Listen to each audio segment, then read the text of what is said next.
Hi guys, it's சினிமாபுரம். நான் உங்கள் எஸ்டிஹெச். இப்போ நம்ம எதை பற்றி பேச போகிறோம் பார்த்தீங்கன்னா, நேற்று நீங்கள் ட்விட்டர் பக்கம் போயிருந்தீங்கன்னா ஒரு வீடியோ உங்கள் கண்டு பட்டிருக்குங்க. அது என்ன வீடியோன்னு கேட்டிங்கன்னா, நம்ம நடிகர் மாஸ்டர் மகேந்திரன் இருக்கார்ல, அவர் யாருன்னு உங்களுக்கு தெரியும். இந்த நாட்டம படத்தில் அந்த மாமாவும் அந்த அக்காவும் பம்பு செட்டுக்குள்ளே போனாங்க அப்படின்ற மாதிரி ஒரு சின்ன பையன் சாட்சி சொல்லுவார்ல.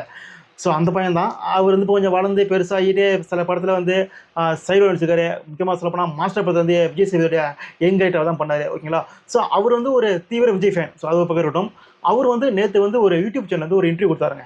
அப்படி இன்டர்வியூ கொடுக்கும்போது நிறைய பேசினார். அப்போ பார்த்தீங்கன்னா நடிகர் விஜயை பற்றி பேசும்போது இல்லை ரொம்ப மெய் மறந்து அப்படி ஸ்லாக் ஏற்றி நிறைய விஷயம் பேசினார். ஸோ அவர் பேசின சில விஷயங்கள்லேருந்து நம்மக்கிட்டேருந்து ஒரு சில கேள்வி இருக்குது, சில பதிலும் இருக்குது. ஓகேங்களா? ஸோ அதுக்காக இந்த வீடியோ மேக் பண்ணிருக்கேன். வாங்க நம்ம நிகழ்ச்சிக்கு போகலாம். ஃபஸ்ட்டு அவர் என்ன சொல்லிருக்காரு அப்படின்னு நீங்களே முதல்ல பார்த்துட்டு வாங்க. ரஜினி சார், ஒரு கமல் சார், ஒரு சரத் சார், இந்த மாதிரி நான் சொல்கிறவங்களாம் ரொம்ப பெரிய ஸ்டார்ஸ். புரியுதா? நான் அப்போலேருந்தே பார்த்துட்டு இருக்கேன்றதான் சொல்கிறேன்.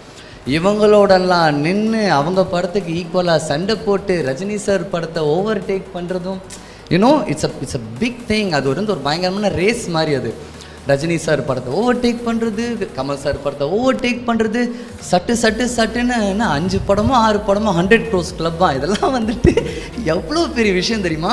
பார்த்தீங்களா என்ன சொல்லிருக்காருன்னா, அவர் பார்த்த பெரிய ஹீரோக்கள், அவர் சின்ன வயசு நடிச்சிருக்காருல. ஸோ அவர் பார்த்த பெரிய ஹீரோக்களான ரஜினி, கமல், சரத்குமார் பெரிய ஹீரோ அவருக்கு. அதாவது நாட்டவ படம் தான் அவர் கூட நடித்தார். ஸோ அதுலேருந்து அவர் பெரிய ஹீரோ தெரியாது. ஓகேங்களா? ஸோ அது ஒரு பக்கம் இருக்கட்டும். ஆனால் சரத்குமார், ரஜினி, கமல், ஸோ இவங்க கூடலாம் பார்த்தீங்கன்னா விஜய் சார் கிளாஷில் விட்டு ஜெயிச்சிருக்காரு. கிளாஷில் விட்டு ஜெயிச்சும் இல்லாமல் ரஜினி கமலாம் ஓவர்டேக் பண்ணிட்டாரு அப்படின்ற மாதிரி ரொம்ப ஸ்லாகித்தி பேசியிருக்காப்ல.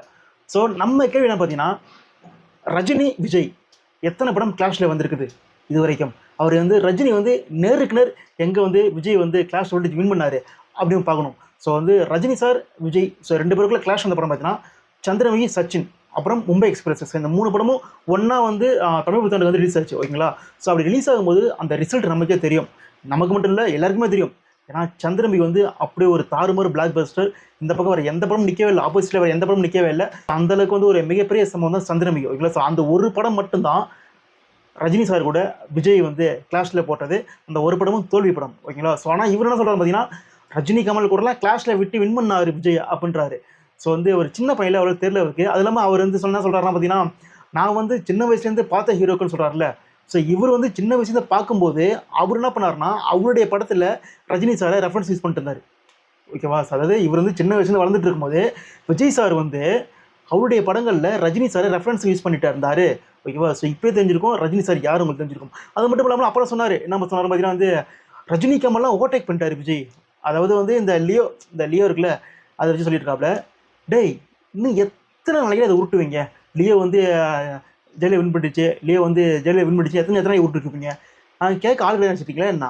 உங்களுக்கே தெரியும், மனசார சொல்லுங்கள், உங்களுக்கே தெரியும் எந்த படம் பிளாக் பஸ்டர், எந்த படம் சுமாராக ஓன படம் உங்களுக்கே தெரியும். ஏன்னா ஜெயிலர் ஒரு தாறுமாற கிட்டத்தட்ட 1 மாதத்துக்கு மேலே தேட்டரில் ஹவுஸ்ஃபுல்லாக ஓனப்படாது. ஸோ அப்படியாப்பட்ட படத்துடைய கலெக்ஷன்ஸை 2 நாளில் தேட்டரை விட்டு தூக்கின படம் தான் லியோ. சொல்லப்போனால் சென்னை நிறைய தேட்டரை தூக்கிட்டு எம்ஜிஆர் படத்தை ரிலீஸ் பண்ணாங்க. ஸோ அப்படி இருக்கும்போது அந்த படம் ஜெயிலில் பீட் பண்ணிடுச்சு, ரஜினி சாரை பீட் பண்ணிட்டாரு விஜய் அப்படின்ற மாதிரி இவனுக்கு இன்னும் ஊட்டிகிட்டு இருக்கானுங்க, நம்பிட்டு இருக்கானுங்க இதை. ஓகேங்களா? ஸோ எங்கேயாவது ஒரு நியூஸ் வந்திருக்குதா, ஜெயிலில் லியோ பீட் பண்ணிடுச்சு அப்படின்ற மாதிரி ஒரு நியூஸ் பேப்பரில் ஒரு ஹெட்லைன், ஒரு ஃப்ளாஷ் நியூஸு, அது ஒரு டிவியில் ஒரு ஃப்ளாஷ் நியூஸ்லாம் போட்டு எங்கேயாச்சும் நியூஸ் வந்திருக்குதாண்ணா? எங்கேயுமே வந்ததே கிடையாது. இத்தனைக்கும் பார்த்தீங்கன்னா போன வருஷம் லாஸ்ட்டில் மொத்த தேட்டரும் பார்த்தீங்கன்னா எங்கள் தேட்டரில் இந்த படம் கலெக்ட் பண்ணிருக்குன்ற மாதிரி டாப் 10 போட்டாங்க. ஸோ அதில் ஃபஸ்ட்டு கிட்டத்தட்ட மேக்ஸிமம் 90% தேட்டர் ஜெயிலில் தான் ஃபஸ்ட்டு இருக்குது. ஆனால் இவங்களை பொறுத்த வரைக்கும் லியோ ஜெயிலில் பீட் பண்ணிடுச்சு, ரஜினியை விஜய் ஓவர்டேக் பண்ணிட்டாரு அப்படின்னு நம்பிட்டு இருக்கானுங்க. ஓகேங்களா? ஸோ இது எந்த அளவுக்கு அடிமட்டல் தரமாக இருக்கான்னு தெரியல. இவர் ஒரு செலிபிரிட்டிங்க. இது நார்மலாக வேறு யாராச்சும் ஃபேன்ஸ் கத்திட்டு போகிறாங்க, அதெல்லாம் விட்டுருங்க, அது ஒரு பக்கம். ஆனால் இவர் செலிபிரிட்டி, ஒரு சினிஃபீல்டில் இருக்கிறாரு. இவர் ஒரு விஜய் ஃபேனாக இருக்கலாம், அதுக்காக மைக் அடிச்சுட்டு கண்டு வளரக்கூடாதுல்ல. ஏன்னா நீ கிளாஸ்லேயும் போனது கிடையாது, ரஜினி சார் கூட கிளாஸில் போய் வின் பண்ணது கிடையாது. அதே சமயம் நீங்கள் ரஜினி சார் ஓவர்டேக்கும் பண்ணது கிடையாது. இத்தனையும் பார்த்தீங்கன்னா கமல் சார் ஓவர்டேக் பண்ணிட்டாராம். கமல் சார் விக்ரம் ஃபஸ்ட் நீங்கள் விக்ரம் ஓவர்டேக் பண்ணணும், அதுக்கு முன்னாடி பொன்னியின் செல்வன் ஓவர்டேக் பண்ணணும், அப்போ தான் நீ ஜெயிலுக்கு வரணும். ஓகேவா? அதுக்கப்புறம் நீ 2.0க்கு போகணும். இப்படி இருக்கும்போது நீ விக்ரமே பீட் பண்ண முடியல. நீ என்னென்னா பார்த்தீங்கன்னா ரஜினி சாரை பீட் பண்ணிட்டாரு, கமலை பீட் பண்ணிட்டாருன்னு இந்த ஒரு பொய்யான பிம்பம் எதுக்காக? இதெல்லாம் தேவையில்ல, போட்டு அடிக்கிறாங்கன்னு தான் விஜய் வந்து ஒரே சூப்பர் ஸ்டார் ரஜினி சார்னு சொல்லிட்டு போனார் அந்த லியோ ஃபங்க்ஷனில். ஸோ அவரே வந்து என்னை விட்டுருங்கப்பா, நான் போகிறேன்ப்பா, நான் அரசியல் பக்கம் போகிறப்பான்ற மாதிரி அவர் ஒதுங்கிட்டாரு. ஆனால் இவங்க பாருங்கள், இன்னும் வந்து ரஜினி பீட் பண்ணிட்டார் விஜய், இன்னும் ரஜினி பீட் பண்ணிட்டார் விஜய்னு நம்பி கத்திட்டு இருக்கானுங்க. அதே சமயம் பார்த்தீங்கன்னா ஒரு வேளை வந்து யாராவது அஜித் ஃபேன் சொன்னா கூட நம்ம நம்பலாங்க. நான் வந்து அஜித் சார் வந்து ரஜினி சாரை ஓவர்டேக் பண்ணுறாருன்னு சொல்ல மாட்டோம். ஆனால் கிளாஷில் மோதிருக்காரு.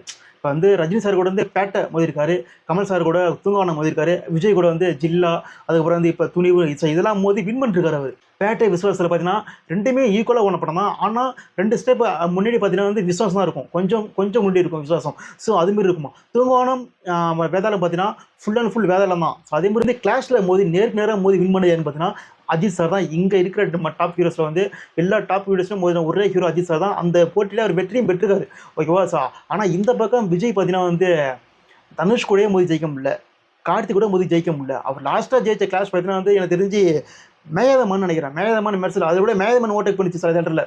நர்சல் சில தேட்டர் தூக்கிட்டாங்க, மேயதமன் கொஞ்சம் வந்து சில தேட்டரில் ஓட்டேக் பண்ணிச்சு. அதுக்கப்புறம் வந்து பில்லா பாண்டி சர்க்கார். இதில் பில்லா பாண்டி மொக்கையாக இருந்தாலும் சர்க்கார் கொஞ்சம் தப்பிச்சுது. ஏன்னா சர்க்கார் ஏற்கனவே மொக்கை தான், பில்லா பாண்டி இன்னும் மொக்கையாக இருந்ததால் ஸோ சர்க்கார் சில தேட்டர் வந்து ஏன்னா விஜய் இன்பார்ட் இருந்ததால் கொஞ்சம் கலெக்ஷன் மூடி போச்சு. ஸோ அந்த மாதிரி தான் அவருடைய கிளாஸ் வந்துருக்குது. ஆனால் இந்த பக்கம் பார்த்தீங்கன்னா வந்து இவர் வந்து அஜித் சார் வந்து ஃபுல்லாக டாப் ஹீரோஸ் கிளாஸ் போய் ஜெயிச்சிருக்காரு. நீங்கள் வந்து இப்படி இருக்கும்போது நீ வந்து என்னன்னா எங்கால் தான் பெரிய ஹீரோ, நாங்கள் தான் வந்து எல்லா கூட கிளாஸ் போய் ஜெயிச்சிட்டோன்னு யாருக்கும் ஒன்றும் தெரியாச்சிட்டியா. நான் இது வந்து நம்புறது ஒரு பொதுக்கூட்டம் இருக்குல்ல. ஸோ அதுதான் வந்து அவருடைய பெரிய ப்ளஸ்ஸாக வச்சுட்டு இருக்காங்க. அதாவது வந்து இப்போ நார்மலாக வந்து ஒரு வீட்டில் இருக்கிறவங்க வந்து நினைப்பாங்க, பெரியவங்க ஒரு செல்லியோட வீடியோ பார்ப்பாங்க, பார்க்கும்போதே இந்த வீடியோ தான், ஓ விஜய் இவ்வளோ பெரிய ஆளா, ரஜினி கூட போது ஜெயிச்சிருக்காரா அப்படின்னு நினச்சிப்பாங்க. ஆனால் நமக்கு தெரியும் ரஜினி கூட விஜய் கிளாஸில் என்ன நடந்துச்சு நமக்கு தெரியும், சம்பவம் தெரியும். அவர் அதுக்கப்புறம் கிளாஸில் எந்த ஹீரோட மோதவில்லை நமக்கு தெரியும். அப்புறம் அஜித் கூட போது அடியே வந்து நமக்கு தெரியும். அவர் வந்து தனுஷ் கூடயும் போது அடி வாங்கியிருக்காரு, கார்த்திக் போது அடி வாங்கியிருக்காரு, கைதி, பிகிலு, அப்புறம் படிக்காதவனு, வில்லு. ஸோ இந்த மாதிரிலாம் போது தோற்றுருக்காரு.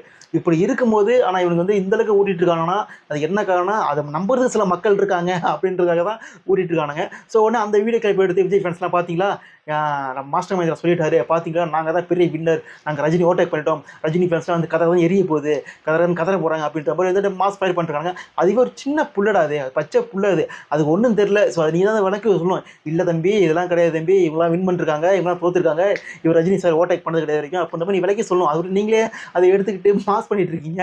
ஸோ அதுக்கப்புறம் இன்னொரு சொல்லியிருந்தாப்புல என்ன சொல்லியிருந்தாருன்னா, விஜய் வந்து கிட்டத்தட்ட வந்து 5 படத்துக்கு மேலே வந்து 100 கோடி கிளாப் கொடுத்துட்டாராம், அதாவது 100 கோடி மேலே வந்து வசூல் கொடுத்துட்டாராம்.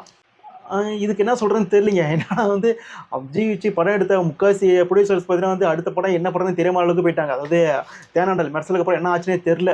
பிகில் எடுத்து முடிச்சப்பறம் பல வருஷம் காத்து கடந்து லவ் டுடே கொஞ்சம் சக்ஸஸ் ஆனதுக்கப்புறம் தான் அதுக்கப்புறம் அடுத்த படம் இப்போ எடுத்துருக்காங்க, அதுவும் விஜய் படம். இது என்ன போகுதுன்னு தெரியல. ஸோ இப்படி இருக்கும்போது இப்போ அவரை வச்சு எடுத்த ப்ரொடியூசர்ஸ் எல்லாமே எங்கே போனாங்கன்னு தெரில.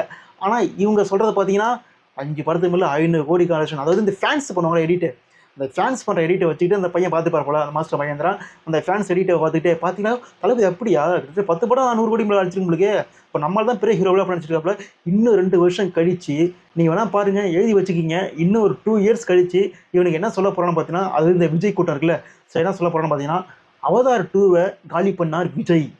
அதாவது இந்திய சினிமாலேயே ஒரு ஹாலிவுட் படத்தை பஸ்ஸில் பீட் பண்ண ஒரே ஹீரோ விஜய் தான். அவர் வந்து ஏன் சிஎம் ஆகக்கூடாது அப்படின்னு நிற்க போகிறானுங்க.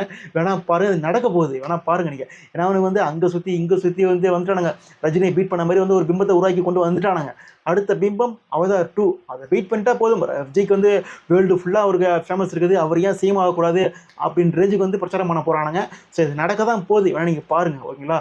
ஸோ அதுக்கப்புறம் இன்னொன்று சொல்லியிருந்தார், அவர் வந்து பல அவமானங்களை பார்த்து வந்து கடந்து வந்தவர், அதில் வந்து கடந்து வந்தால் அந்த வெற்றி வந்து பெருசாக பெற்றிருக்காரு அப்படின்னு மாதிரி சொல்கிறாரு.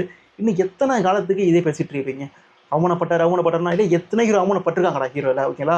இப்போ நீங்கள் வந்து அஜித்தோடைய வந்து ஸ்டார்டிங் செஞ்சாரே அவமானப்பட்டிருக்காரு, சான்ஸ் கிடைக்காம அவமானப்பட்டிருக்காரு, ஓகேங்களா. ஆனால் விஜய்க்கு வந்து அவமானப்படும் போது அவங்க அப்பா சப்போர்ட்டாக இருந்தாங்க. ஏன்னா அவர் அப்பா டைரக்டர் கிட்டத்தட்ட 10 படத்துக்கு மேலே தொடர்ந்து கொடுத்து, ஸோ அவர் வந்து ஹீரோவாக போர்ட்ரேட் பண்ணி அவருக்குன்னு மன்றத்தை ஆரம்பித்து அவர் இன்றைக்கி வந்து ஒரு ஸ்டேஜில் உட்கார வைக்கிறது காரணமே அவங்க அப்பா.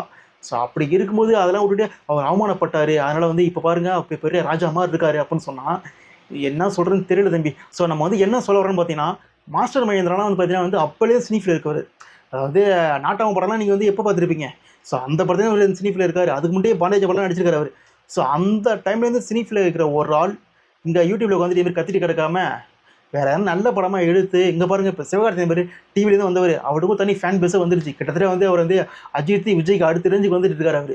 ஸோ அதுக்கப்புறம் கவின் இப்போ தான் ரீச் ஆனது, அவர் கொஞ்சம் பெரிய ஃபேன் பேஸ் கொஞ்சம் உருவாகிட்டு இருக்குது. ஸோ அவங்களாம் வந்து அவங்க டேலண்ட்டை பொறுத்து நல்லா ஆக்டிங் பண்ணி அவங்க வந்து சினி ஃபீல்டு உயர்த்து போகிறாங்க.